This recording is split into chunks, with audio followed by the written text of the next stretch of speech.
Hello दोस्तों, UP PCS prelim 2017 test series की videos को आगे बढ़ाते हुए आज मैं आपके लिए लेकर आया हूं टेस्ट सीरीज़ पार्ट 3। मेरे द्वारा पार्ट 2 पहले ही अपलोड किया जा चुका है और जिसका आंसर की आप पार्ट 3 में प्राप्त कर सकते हैं। मैंने यहाँ पर लिख भी रखा है, यानी प्रत्येक पिछले वीडियो का जो आंसर की है आप उसके नेक्स्ट वीडियो में अंत में पा सकते हैं और आप उससे मैच करके ये जज कर सकते हैं कि आपने कितने प्रतिशत या कितने प्रश्नों को सही किया और आपसे गलतियां कौन कौन सी हुई और भविष्य में उन्हें सही कर सकते हैं।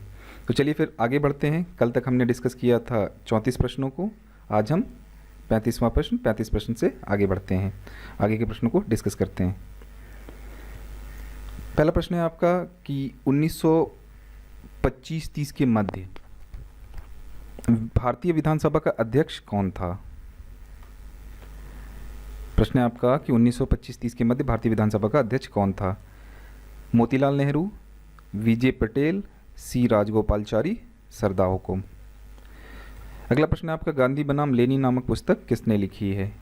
M.N.. Roy, B R. Ambedkar, B R. Loiwala, S A. Dange. आगे बढ़ते हैं। भारतीय उपमहाद्वीप में पालतू भैंस का प्राचीनतम साक्ष्य कहाँ से प्राप्त हुआ। धौलावीरा, मेहड़गढ़, राखीगढ़। ठीक है, ये आपके ऑप्शंस हैं। प्लीज़ आप इनका उत्तर कमेंट लाइन पर दें और उत्तर देते वक्त प्रश्नों की क्रम संख्या और उनके ऑप्शन को मेंशन करें, जिससे मुझे ये समझने में आसानी होगी कि आप कौन सा प्रश्न और उसका उत्तर क्या है, ये मुझे समझने में आसानी होगी। क्योंकि बहुत सारे लोगों ने कमेंट लाइन पर जो है वो ऐसे ही आंसर दे दिया है जिसे मुझे समझने में दिक्कत हो रही है। आगे बढ़ते हैं। अगला जो है मोहनजोदड़ो की प्रसिद्ध मुहर पर बना देवता किन पशुओं से घिरा हुआ है। ऑप्शन आपके भैंस, गेंडा, भेड़ तथा चीता। दूसरा है आपका चीता, सर्प, गेंडा तथा बैल। तीसरा आपका सिंह, गेंडा, बैल तथा घड़ियाल। चौथा है आपका चीता, गेंडा, भैंसा तथा हाथी। आगे बढ़ते हैं। 1940 में अगस्त प्रस्ताव लाने वाला वायसरॉय कौन था। पहला वेविल, दूसरा लिनलिथिंगो, तीसरा विलिंगडन, चौथा ब्रेबर्न। अगला प्रश्न है 40वां। महात्मा गांधी के राम राज्य के 2 सिद्धांत थे। पहला सत्य अहिंसा, दूसरा उचित साधन तथा उचित उद्देश्य, तीसरा खादी तथा अहिंसा, चौथा सत्याग्रह तथा अहिंसा। मैं सिर्फ इन प्रश्नों को इसलिए डिक्टेट कर रहा हूँ कि अगर आपको इसको पढ़ने में कहीं दिक्कत हो रही होगी, अन्यथा मैं चाहता तो सिर्फ आपको विजुअल दिखा के आगे बढ़ जाता और वीडियो को मैं ज़्यादा लंबा नहीं करना चाहता, इसलिए जो है मैं जल्दी जल्दी इन प्रश्नों को पढ़ दे रहा हूँ। आगे बढ़ते हैं। अगला प्रश्न है 41वां। निम्न में से किस ग्रंथ में बहुपति प्रथा का साक्ष्य मिलता है। पहला है मणिमेखलय, दूसरा है आपका शिल्पकारम, तीसरा है महाभारत, चौथा है रामायण। आगे बढ़ते हैं। भारतीय इतिहास के प्रारंभिक काल में तोंडी किसका एक साम्राज्य था। पहला आपका चेर, दूसरा आपका चोल, तीसरा पांड्रे, चौथा आंध्र। आगे बढ़ते हैं। इनमें 2 सूचियां दी हुई हैं और इन सूचियों को आपको सही कूट का प्रयोग करके सुमेलित करना है। आप इन सूचियों को देख सकते हैं। मैं थोड़ी देर के लिए यहाँ रुक जाता हूँ और जल्दी से रिपीट भी कर देता हूँ। सूची 1 है स्थानीय स्वशासन, सूची 2 है किसने इसकी स्थापना की थी, स्थानीय स्वशासन की शुरुआत किसने की थी। तो सूची 1 को सूची 2 से मिलाना है। तो स्थानीय स्वशासन लॉर्ड डफरिन, 1892 का अधिनियम लॉर्ड मिंटो, भारतीय राष्ट्रीय कांग्रेस की स्थापना लॉर्ड रिपन, शिमला शिष्टमंडल लॉर्ड मेयो या लॉर्ड लैंसडाउन। सही कूट का प्रयोग करके आपको उत्तर देना है और प्लीज़ आप अधिक से अधिक उत्तर कमेंट लाइन पर दें। अभी भी रिस्पॉन्स बहुत ही कम है। आगे बढ़ते हैं। किस अधिनियम ने भारतीयों को अपने देश में प्रशासन में कुछ हिस्सा लेना संभव बनाया। पहला आपका चार्टर एक्ट 1833, दूसरा चार्टर एक्ट 1853, तीसरा गवर्नमेंट ऑफ इंडिया एक्ट 1858, चौथा है इंडिया काउंसिल एक्ट 1861। आगे बढ़ते हैं। अगला है आपका बंद अर्थव्यवस्था से आप क्या समझते हैं। पहला ऑप्शन आपका निर्यात बंद, दूसरा है आयात बंद, तीसरा आयात बंद, चौथा नियंत्रित बंद। आगे बढ़ते हैं। 46वां प्रश्न लेते हैं। द्वितीय पंचवर्षीय योजना का मुख्य उद्देश्य क्या था। पहला कृषि और उद्योग का संतुलित विकास करना, दूसरा देश को खाद्यान्न के क्षेत्र में आत्मनिर्भर बनाना, तीसरा प्रथम पंचवर्षीय योजना के अधूरे उद्देश्यों को पूरा करना, चौथा अर्थव्यवस्था को स्वतः विकास की गति करने हेतु एक प्रबल प्रयास करना। आगे बढ़ते हैं। पंचवर्षीय योजना के इतिहास में भारत की सर्वाधिक असफल योजना किसे माना जाता है। प्रथम योजना को, सॉरी मैं फिर से बोल रहा हूँ, द्वितीय योजना को, ये है आपका ऑप्शन द्वितीय योजना, तृतीय योजना, चतुर्थ योजना या पांचवी योजना।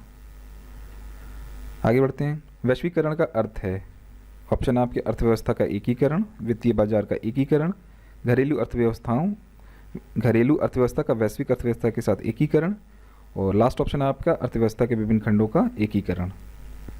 ये आपके 4 ऑप्शन हैं, आप स्क्रीन पे देख भी पा रहे होंगे। आप अपना उत्तर जल्द से जल्द कमेंट लाइन पर दें, ताकि मैं ये समझ पाऊँ कि आप जो है एग्ज़ाम को लेकर सीरियस हैं और एक्टिव हैं, एक्टिव पार्टिसिपेशन आप कर रहे हैं इस टेस्ट सीरीज़ में।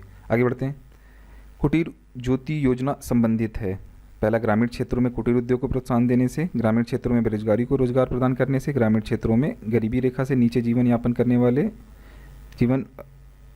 करने वाले परिवारों को विद्युत सुविधा करने से, और अंत है आपका उपयुक्त में से सभी। आगे बढ़ते हैं। 50वां प्रश्न लेते हैं। निम्नलिखित में से किस राज्य को अत्यधिक कुपोषण के कारण भारत का इथोपिया कहा जाता है? ऑप्शन है आपका ए बिहार, बी मध्य प्रदेश को, सी झारखंड और डी उड़ीसा। आगे बढ़ते हैं। अगला प्रश्न है आपका गांधीवादी अर्थव्यवस्था किस सिद्धांत पर आधारित है? ए राज्य का नियंत्रण, बी प्रतिस्पर्धा, सी न्यायधारिता, डी ग्रामीण सहकारिता। अगला प्रश्न है आपका निम्नलिखित योजनाओं और कार्यक्रमों का मेल कीजिए। एक कॉलम में आपको योजना दी है, दूसरे कॉलम में आपको कार्यक्रम दिया है।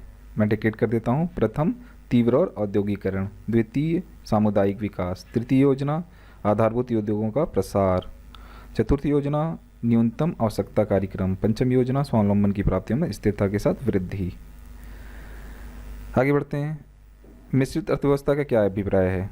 ऑप्शन है आपका सहकारी एवं निजी क्षेत्र का सह अस्तित्व, बी अमीरों एवं गरीबों की सह अस्तित्व, सी है आपका लघु एवं बृहद उद्योगों को सह अस्तित्व, और डी है आपका अर्थव्यवस्था में कृषि की उद्योगों दोनों का संवर्धन, कृषि और उद्योग दोनों का संवर्धन अर्थव्यवस्था में। ये आपका है चौथा ऑप्शन। आगे बढ़ते हैं। राष्ट्रीय विकास परिषद मुख्यतः संबंध है। पहला, राज्य योजनाओं को लागू करने से संबद्ध है। दूसरा, भारत में मुख्य विकास योजनाओं के मूल्यांकन और अनुमोदन करने से संबद्ध है। तीसरा है आपका पंचवर्षीय योजनाओं के अनुमोदन करने से संबद्ध है। चौथा है आपका सामुदायिक विकास कार्यक्रमों को लागू करने से संबद्ध है।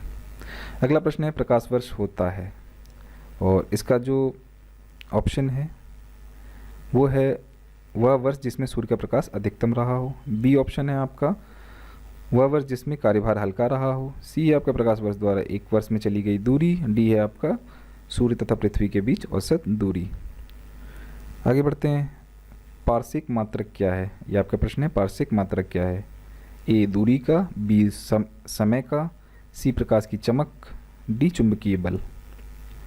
आगे बढ़ते हैं। एस्चुरी शब्द संबंधित है, और आपका जो ऑप्शन है विकल्प है वो है बैंकिंग से, ए, बी बीमा से, सी शेयर बाजार से, डी इनमें से किसी से नहीं। अगला प्रश्न आपका पूंजी बाजार से आशय है। ए ऑप्शन है आपका शेयर बाजार से, बी वस्तु बाजार से, सी मुद्रा बाजार से, और डी इन सभी से। अगला प्रश्न है आपका हरित क्रांति से भारत के कौन से राज्य सर्वाधिक लाभान्वित हुए? ऑप्शन है आपका बिहार, पश्चिम बंगाल और असम, बी है आपका राजस्थान, गुजरात और महाराष्ट्र, सी है आपका पंजाब, हरियाणा और पश्चिमी उत्तर प्रदेश, डी है तमिलनाडु, आंध्र प्रदेश और केरल। आगे बढ़ते हैं। आयात की प्रक्रिया प्रारंभ होती है, ये अगला प्रश्न है, और इसके जो विकल्प हैं वो है इंडेंट से, दूसरा आपका मेट की रसीद से, तीसरा सामुद्रिक बीमा से, चौथा है आपका जहाजी बिल से। आगे बढ़ते हैं। स्वामित्व के आधार पर निम्नलिखित में से कौन एक अन्य से भिन्न है? यह अगला प्रश्न है आपका। जीवन बीमा निगम की पॉलिसी, विकल्प 1, विकल्प 2 बैंक का सावधि जमा, विकल्प 3 किसान विकास पत्र, विकल्प 4 कंपनी का ऋण पत्र। आगे बढ़ते हैं। अगला प्रश्न लेते हैं। अग्निशमन वस्त्र किससे बनाए जाते हैं? विकल्प 1 अभ्रक से, बी एस्बेस्टॉस से, सी टैल्क से, और डी स्टीएटाइट से। ठीक है, स्टीएटाइट। आगे बढ़ते हैं। अगला प्रश्न लेते हैं। निम्नलिखित में से कौन सा माल आयात हेतु विदेशी विनिमय की स्वीकृति देता है? ठीक है, फिर से प्रश्न रिपीट करूँ। निम्नलिखित में से कौन माल आयात हेतु विदेशी विनिमय की स्वीकृति देता है? विकल्प हैं आपके ए कोई भी राष्ट्रीय बैंक, राष्ट्रीयकृत बैंक, बी विनिमय बैंक, सी भारतीय रिजर्व बैंक, और डी वित्त मंत्रालय। अगला प्रश्न लेते हैं, कौन सा संगठन विदेश व्यापार का संवर्धन करता है?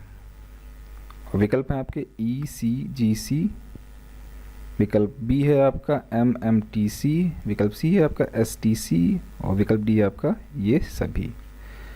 अगला प्रश्न लेते हैं, भारतीय राजमार्ग प्राधिकरण के वित्त का प्रमुख स्रोत क्या है? वित्त का जो प्रमुख स्रोत है भारतीय राजमार्ग प्राधिकरण के, वो क्या है? विकल्प है आपका उपकर, ये जो है ये उपकर है, इसे सही कर लें, उपकार नहीं है, ठीक है, उपकर, इसलिए मैं इसे रिपीट कर रहा हूँ, उपकर, विदेशी सहायता, बाजार से ऋण उगाही और संघ सरकार के बजट में अनुदान, ये आपके 4 ऑप्शन। अगला प्रश्न लेते हैं कि निजी क्षेत्र के साझा कोषों को भारत में अनुमति मिली किस वर्ष? और आपके ऑप्शन हैं 1964 में, 1993 में, 1994 में, 2001 में। अगला प्रश्न लेते हैं, मोड वैट संबंधित है। विकल्प हैं आपके उत्पाद कर से, मूल्य वर्धित कर यानी वैट से, धन कर से या आय कर से।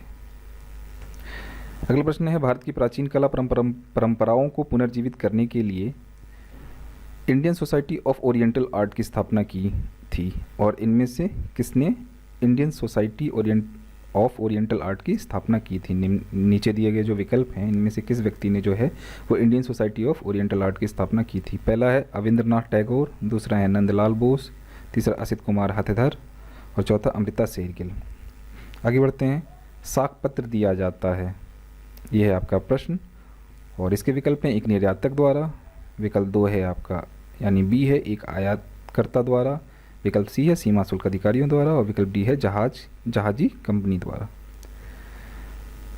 अगला प्रश्न है आपका, विशेष आर्थिक क्षेत्र SEZ स्पेशल इकोनॉमिक जोन अधिनियम प्रभावित हुआ किस वर्ष? 2004 में, 2005 में, 2006 में, 2007 में, ये हैं आपके विकल्प। आगे बढ़ते हैं और अगला प्रश्न लेते हैं और अंतिम प्रश्न है कि भारत की पूर्व की ओर देखो नीति के संदर्भ में निम्नलिखित कथनों पर विचार करें।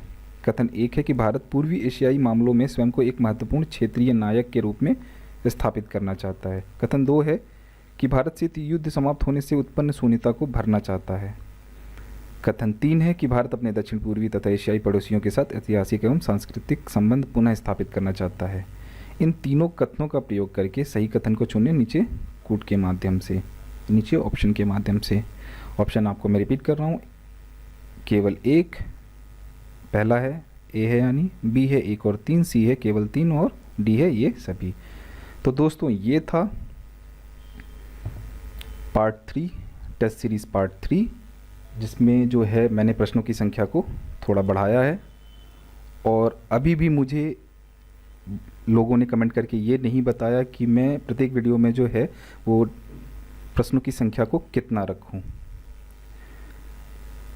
अगर आप मुझे ये बताएंगे तो मैं उसी के अनुरूप जो है वीडियो में प्रश्नों की संख्या रखूंगा और आने वाले समय में जो है मैं बहुत सारे प्रश्नों को इसमें कवर कर पाऊंगा। तो ये तो थे आज video part 3, test series video part 3 के प्रश्न। अब बात करते हैं टेस्ट सीरीज़ वीडियो पार्ट 2 के आंसर की। तो आप ये रहा आंसर की और आप इससे मैच कर सकते हैं। 15 का जो है प्रश्न नंबर जो 15 था उसका आंसर जो है वो बी है, 16 का आंसर ए, 17 का आंसर बी, 18 का आंसर बी, 19 का आंसर बी, 20 का आंसर डी, 21 का आंसर सी, 22 सी, 23 बी, 24 का ए, 25 का सी, 26 का बी, 27 का सी, 28 का ए, 29 का बी, 30 का सी, 31 का सी, 32 का सी, 33 का सी, 34 का सी। तो दोस्तों ये था टेस्ट सीरीज़ पार्ट 2 का आंसर की। आप इसको अपने आंसर की से आपने जो उत्तर दिए होंगे उससे इस आंसर की को मैच करो और आप ये जज कर पाओगे कि आपने कितने प्रश्नों को सही किया, कितने प्रश्नों को गलत किया और आप उन्हें सुधार सकोगे भविष्य में। अब हम बात करते हैं अंत में उन 3 लोगों की जिन्होंने जल्दी से जल्दी और अधिक से अधिक प्रश्नों का उत्तर कमेंट लाइन पर सही दिया। अभी भी मेरे एक्सपेक्टेशन के अनुरूप मुझे रिस्पॉन्स नहीं मिल रहा और अगर भविष्य में ऐसा ही रहा तो मैं ये वीडियो सीरीज़ बंद कर दूंगा। फिर भी प्रोत्साहन के स्वरूप मैं उन 3 लोगों का नाम लेना चाहूँगा जिन्होंने क्विकली जो है वो इन प्रश्नों का उत्तर दिया। सबसे पहले हैं मोनी यादव जी, इन्होंने 7 प्रश्नों का जो है वो सही उत्तर दिया, सबसे जल्दी, और 7 प्रश्नों का जो है उत्तर इन्होंने सही दिया।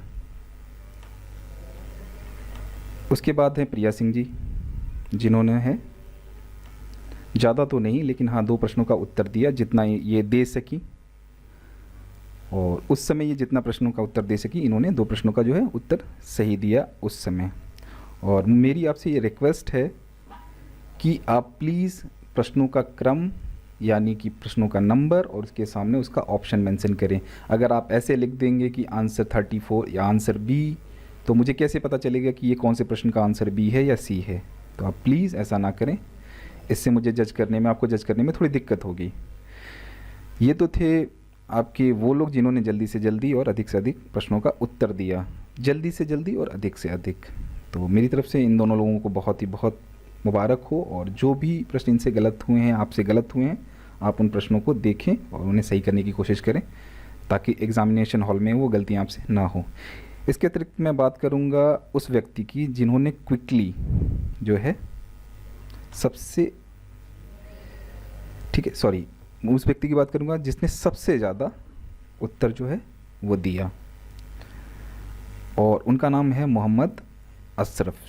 ठीक है, मोहम्मद अशरफ जी ने जो है वो सबसे ज़्यादा सही उत्तर दिए, इन्होंने 12 प्रश्नों के उत्तर सही दिए। तो आपको बहुत बहुत मुबारक हो मोहम्मद अशरफ जी। तो दोस्तों ये था मेरा आज का वीडियो, मुझे आशा है कि आपको अच्छा लगा होगा। अगर आपको जो भी जैसा भी लग रहा हो आप मुझे कमेंट लाइन पर लिखें, इस पर कोई सुधार चाहते हैं, अगर आप चाहते हैं कि मैं इन प्रश्नों का उत्तर जब मैं डिक्टेट करता हूँ तभी बता दूँ, तो भी आप ये चीज़ मेंशन करें, क्योंकि इस तरीके से आप अपने आप को जज नहीं कर पाओगे। इसमें अगर आप कोई पर्सनल चेंजेस चाहते हो कि आप सर इस तरीके से नहीं, इस तरीके से पढ़ाएं, अगर आप चाहते हैं कि मैं उसमें कुछ परिवर्तन करूं, पढ़ाने का तरीका बदलूं, तो आप मुझे कमेंट लाइन पर लिखें, मैं अवश्य करूंगा। और अभी भी मैं आपसे कह रहा हूं कि प्लीज़ आप जो है वो आंसर करें, कमेंट लाइन पर आंसर दें, एक्टिव पार्टिसिपेंट की तरह जो है रिएक्ट करें। इससे मुझे भी लगेगा कि हाँ मेरी मेहनत जो है वो कहीं ना कहीं सफल हो रही है। तो दोस्तों तब तक के लिए, नेक्स्ट वीडियो तक के लिए बाय बाय, और बहुत बहुत धन्यवाद आपका वीडियो देखने के लिए।